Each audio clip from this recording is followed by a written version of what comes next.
What's the funniest joke you have ever heard in your life? I mean, what do you think? Can you pass? Favourite joke? Yeah. I mean, I wrote a book called The Naked Joke, which was all about jokes. I'm quite obsessive about jokes. My favourite of all time is actually a joke about Irish people. It's an Irishman walks into a library and says, "Fish and chips, please." And the librarian says, "This is a library." And he goes, "Sorry, fish and chips, please."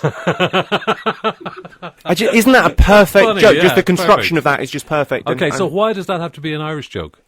It doesn't. I mean, there's a whole chapter in the book about why that's an Irish joke. In America, that would maybe be a Polish joke. Yeah. In Ireland, that would probably be a Kerry joke, maybe. I mean, that's a bit old school now. But, you know, it changes as to where you are in the world, and everyone's always had that go-to place. You've been on Have I Got News for You a bit as well, have you? Yeah, I presented one of those, but I'd rather be a guest on that because it's always been Paul and Ian's show. And they're fabulously talented. And you don't want to be the host. Because being a host of a show like 8 out of 10 Cats or whatever, if you're the host, you're sort of in charge of it. And on that one, you're the host, but you're clearly not in charge. Paul Merton's in charge. It's a bit of a weird thing. But it's great fun to do. And are you sworn to secrecy, or is there a lot of No, there's the most depressing sort of pre-exam meeting at about 5 o'clock, where everyone sits down and they'll kind of show us the clips and basically sort of talk about it's no secret. There's never been any other score after the first round other than 2 points to you and 2 points to you. There's never been a different score on Have I Got News for You. Because it's always the big stories of the week. It's fine. Yeah. But yeah, everyone sort of sits there in silence and goes, "Oh, I might say something funny later on." Weird. They store it up and use it later, Okay. It's freaky. Okay, so you're going to be back before Christmas now again? Are you going to? I think I might come back on a social and bring my girlfriend over and just kind of hang out a bit. It's such a nice place to kind of come. Are you going to marry her at any stage? Because you've been going out quite a while. Let's mention that. It's definitely not an inopportune thing to... Yeah, it's your birthday. It would be a good day to... Yeah. Let's maybe bring that up. Let's maybe cause a fight between a perfectly happy couple. It's an amazing question that people feel they can... Have you thought about having children? Yeah, okay. Well, meet my barren partner. It's amazing. Just throw that in. You're going to marry... No, I'm not going to marry her. But there is a very good reason why I'm not going to marry her. Okay, I've got a lot of stuff she's not having half. Okay, fair enough. If things work out, my wife hasn't even been born yet. There are prenups, though. You can draw up contracts. What are you, Kanye? Yeah. Hello, we want prenup. We want prenup.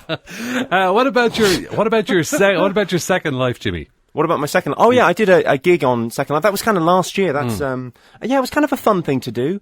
That kind of MySpace sort of thing and keeping in touch with people. I think it's a great thing for comics, the MySpace thing. Not so much the newsletters that comics send out, because it's always inevitably, the newsletter is always, "Hi everyone, I've got a new DVD out. How are you?" It's kind of nothing, because you can't really maintain that many friends. But I think it's a great thing, because going to a comedy gig, it strikes me, or going on MySpace and finding your favourite comic, you are meeting a lot of other people that have got the same sense of humour as you. And rather than a dating website or anything else, those are the people that you'll get on with, because you've got the same sort of, you've got the same interests. Even more so than, there's lots of people that like the same bands as me, and I wouldn't get on with them. But if they have the same sense of humour, I think there's a real bond to that, I think. Yeah. And there are different sense of humours, aren't there? I mean, there's a piece that you do where you go through, there's a childish sense of humour, there's an adult sense of humour. That's in the book, and also I did a thing for the Culture Show on that. It's a weird thing where people go, "He's not funny." It's a weird sense of humour. It's like sex. No one thinks they're bad at sex. Because they know what they like. Yeah. They're happy enough afterwards, and it's a weird thing when no one thinks they don't have a sense of humour, but so many people they've just got a different sense of humour, and they go, whatever they say, "Oh, I don't think Ricky Gervais is funny." Well, no, it's not for you. And often it's just not made for you. Like people go, "Oh, my family, I don't like my family on TV." But that's made for, families to watch together as a unit. It's not for you.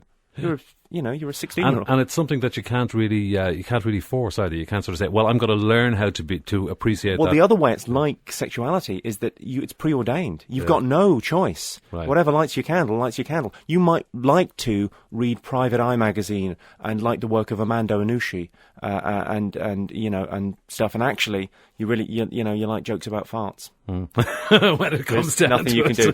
Just the mention of farts and you giggle. You're in the latter category. There you go. Unlucky. Well, Anyway, listen, Jimmy, I hope you have a really happy birthday. What are the plans for today? Well, mainly I'm going to stick around here and eat cake. Well, excellent. Well, that's the idea. Well, no, I'm going back and doing the writing for the day. Oh, right.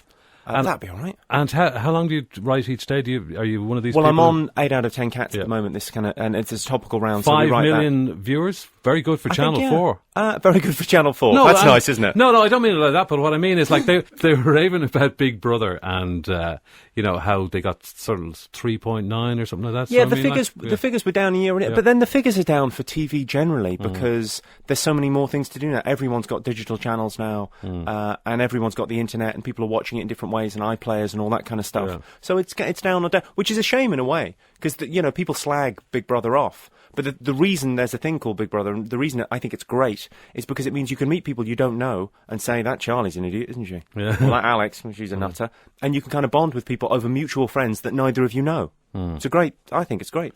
And everybody sees something of themselves, I suppose, when they're watching it as well. When you pick your favourites, or you kind of go, no, I like him. Yeah. You like him, you're a fool. Okay, well, listen, it's a pleasure to see you. Thank you very much. Hey, thanks for the cake. That's so sweet of you. And we're going to play a little piece here of Boy George and yourself trying to out-Irish each other.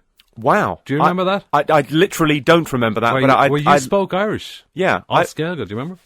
No. No. I literally don't remember this at all. This could be quite embarrassing. I didn't realise there were cameras in that hotel room. I was young and I needed the money. That's all I'll say. Huh? I'm Irish. I'm about as Irish as you. I'm more Irish than you'll ever be. What? Well, go on then. I will kind of go down about where shade of halatatu fucking listen about the love. Pogue Mahone. Do you remember it now? I do remember it. Yeah, he came on the show. He's such a lovely guy. He's great. Yeah. I think he's touring. Is he? I think he's out and about having a tour. That or he's cruising for talent. I don't know. It's a thin line.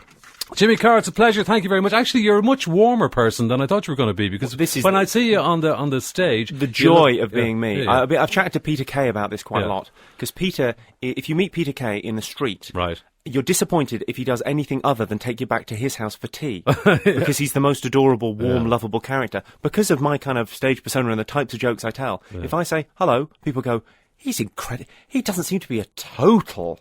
Thrilled that I've turned up. You're being good for early morning radio here. You've avoided using some words, so well done. See you next Tuesday.